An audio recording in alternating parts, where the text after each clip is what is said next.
नमस्कार दोस्तों, आज की वीडियो में मैं आप सभी स्टूडेंट के लिए एसएससी जीडी 25 जनवरी फर्स्ट शिफ्ट का एग्जामिनेशन समाप्त हो चुका है। उसमें जीके के, मैथ के और हिंदी के कौन कौन से प्रश्न पूछे गए, उन सारे प्रश्न को मैं यहाँ पर लेकर आया हूँ। ये सारे के सारे 100% ऑथेंटिक और जेन्युइन क्वेश्चन है जो कि आपके एग्जामिनेशन में पूछे गए। वैसे स्टूडेंट जो अभी तक हमारे चैनल को सब्सक्राइब नहीं किए तो आप हमारे चैनल को सब्सक्राइब कर सकते हैं, साथ ही साथ नोटिफिकेशन बेल को भी ऑन कर सकते हैं। अगर आपको इसका पीडीएफ चाहिए तो टेलीग्राम ग्रुप का लिंक वीडियो के डिस्क्रिप्शन में दे रखा है, वहाँ पे पीडीएफ अपलोड कर दिया जाएगा। सबसे पहले हम लोग बात करते हैं कि मैथ में कौन कौन से प्रश्न पूछे गए। आज आपके एग्जामिनेशन में सबसे पहला क्वेश्चन जो मैथ से पूछा गया है, एक क्वेश्चन पूछा गया है कि 5,000 रुपये की राशि पर 5,000 रुपये की राशि पर 2 साल का सीआई और एसआई का डिफरेंस 72 रुपया है, तो आपसे दर क्या है। तो आपसे पूछा गया है कि दर क्या होगा। ये एक क्वेश्चन आपके एग्जामिनेशन में पूछे गए। एक क्वेश्चन आपके एग्जामिनेशन में दो क्रमिक छूट से पूछा गया, एक 6% और 15% का क्रमिक छूट से पूछा गया। एक क्वेश्चन पूछा गया है 10%, 20% और 15% का क्रमिक छूट से आपके एग्जामिनेशन में क्वेश्चन पूछे गए। ये दोनों टाइप के क्वेश्चन जब मैं आप सभी स्टूडेंट के लिए प्रॉफिट एंड लॉस का most expected question for SSC GD, वहाँ पर मैंने ये दो क्वेश्चन आपके लिए कराया था। एक क्वेश्चन आपका प्रॉफिट एंड लॉस से बेहद ही आसान क्वेश्चन पूछा गया है आपके एग्जामिनेशन में। चुनाव से आपके एग्जामिनेशन में क्वेश्चन पूछे गए। एक क्वेश्चन आपका पूछा गया है कि बेलन का वक्र पृष्ठ का क्षेत्रफल दे रखा है, बेलन का वक्र पृष्ठ का क्षेत्रफल दे रखा है और आपसे आयतन पूछ दिया। एक क्वेश्चन आपका टाइम, स्पीड एंड डिस्टेंस से औसत चाल के आपके एग्जामिनेशन में क्वेश्चन पूछे जा रहे। औसत से आपके एग्जामिनेशन में क्वेश्चन पूछे गए। टाइम एंड वर्क से भी आपके एग्जामिनेशन में इजी टू मॉडरेट क्वेश्चन पूछे गए। आइए देखते कौन कौन से क्वेश्चन पूछे गए। भारतीय संविधान में कुल कितनी अनुसूची है। जब हमारा संविधान बना था तो मूल रूप से पहले हमारे संविधान में 395 अनुच्छेद थे, 22 भाग थे और 8 अनुसूचियां थी। अभी वर्तमान में हमारे संविधान में 470 अनुच्छेद और जिसे 25 भागों में विभाजित किया गया और उसमें 12 अनुसूची शामिल है। आइए नेक्स्ट क्वेश्चन की ओर हम लोग बढ़ेंगे। नेक्स्ट क्वेश्चन है फुटबॉल पिच की लंबाई कितनी होती है। एक क्वेश्चन आपका बेहद ही अच्छा क्वेश्चन पूछा गया है। तो फुटबॉल अंतर्राष्ट्रीय मैचों के लिए पिच की जो लंबाई होती है 100 से 110 मीटर की श्रेणी में, जिसे 110 या 120 यार्ड भी कह सकते हैं। वहीं चौड़ाई 64 से 75 मीटर यानी 70 से 80 यार्ड होती है। नेक्स्ट क्वेश्चन में पहले भी आपको करा चुका और ये पहले भी क्वेश्चन एसएससी जीडी में पूछा जा चुका है। 8वीं पंचवर्षीय योजना किस पर आधारित थी।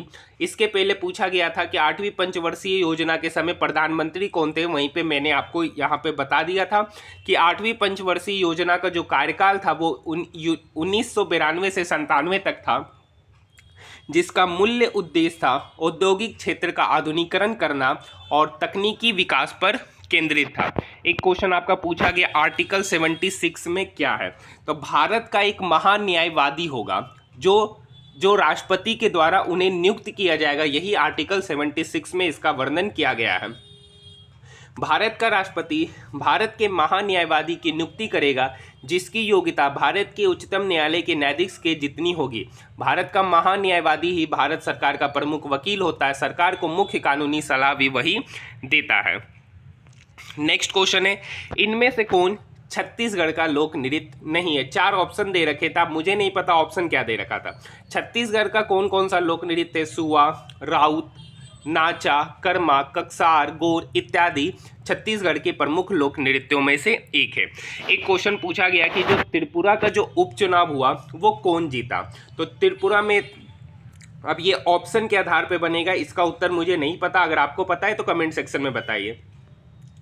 एक क्वेश्चन पूछा गया है इनमें से कौन कुचिपुड़ी से संबंधित नहीं है। तो आप सभी को पता होगा 8 प्रमुख भारतीय शास्त्रीय नृत्यों में से एक है कुचिपुड़ी। इसकी उत्पत्ति की बात करेंगे तो यह आंध्र प्रदेश का प्रमुख लोक नृत्यों में से एक है। इससे संबंधित कुछ महत्वपूर्ण व्यक्ति हैं जो लक्ष्मी नारायण, राजा रेड्डी, राधा रेड्डी, यामिनी रेड्डी और कौशल्या रेड्डी कुचिपुड़ी नृत्य से प्रसिद्ध नर्तकों में से एक है। तो इसी में से कुछ ऑप्शन आपके एग्जामिनेशन में दे रखे होंगे और उससे क्वेश्चन पूछे गए। एक क्वेश्चन पूछा गया, भील जनजाति किस क्षेत्र में पाई जाती है? तो देखिए, भील जनजाति सबसे अधिक गुजरात, मध्य प्रदेश, छत्तीसगढ़, महाराष्ट्र और राजस्थान में एक अनुसूचित जनजाति है। भील त्रिपुरा और पाकिस्तान के सिंध के थारपरकर जिले में भी बसे हुए। भील जनजाति भारत समेत पाकिस्तान तक विस्तृत रूप से फैली हुई है। प्राचीन समय में भील जनजाति का शासन सिवी जनपद, जिसे वर्तमान में मेवाड़ कहते थे, वहां पर स्थापित था। देखिए और क्वेश्चन क्या पूछे, एक क्वेश्चन हाथी और अमृत का पर्यायवाची पूछा गया। हाथी और अमृत का पर्यायवाची पूछा गया। एक क्वेश्चन पूछा गया, चांद पर थूकना।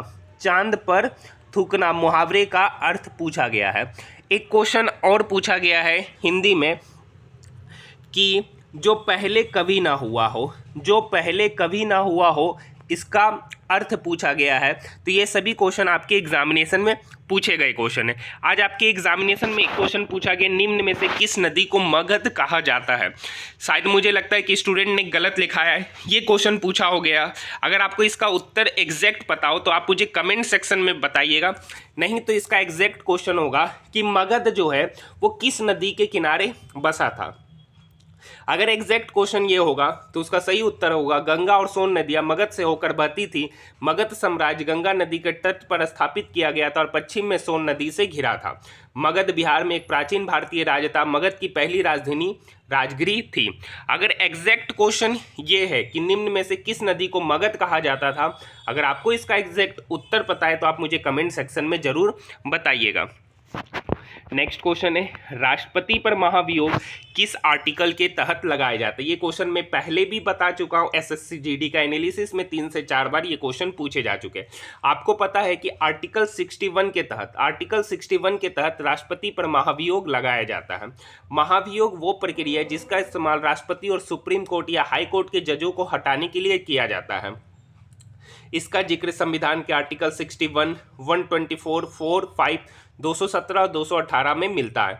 महाभियोग प्रस्ताव सिर्फ तब लाया जा सकता है जब संविधान का उल्लंघन, दुर्व्यवहार या अक्षमता साबित हो गया है। और बेसिकली राष्ट्रपति पर जो महाभियोग लगता है वो आर्टिकल 61 के तहत लगता है। हाई कोर्ट के जो जजेस होते हैं, सुप्रीम कोर्ट के जजेस होते हैं, उस पर अलग अलग आर्टिकल के तहत महाभियोग लगाया जाता है। तो ये सारे के सारे क्वेश्चन आपके एग्जामिनेशन में पूछे गए क्वेश्चन है। आपके एग्जामिनेशन में कैल्शियम या सोडियम का परमाणु क्रमांक से संबंधित क्वेश्चन शायद आपके एग्जामिनेशन में पूछे गए, इसके बारे में मैं कंफर्म नहीं हूँ। बाकी बात, अगर आपको हमारा वीडियो पसंद आए तो चैनल को सब्सक्राइब जरूर कर लीजिएगा, साथ ही साथ इस वीडियो को अपने दोस्तों के साथ शेयर जरूर कीजिएगा। हाथी और अमृत का पर्यायवाची भी पूछे गए हैं।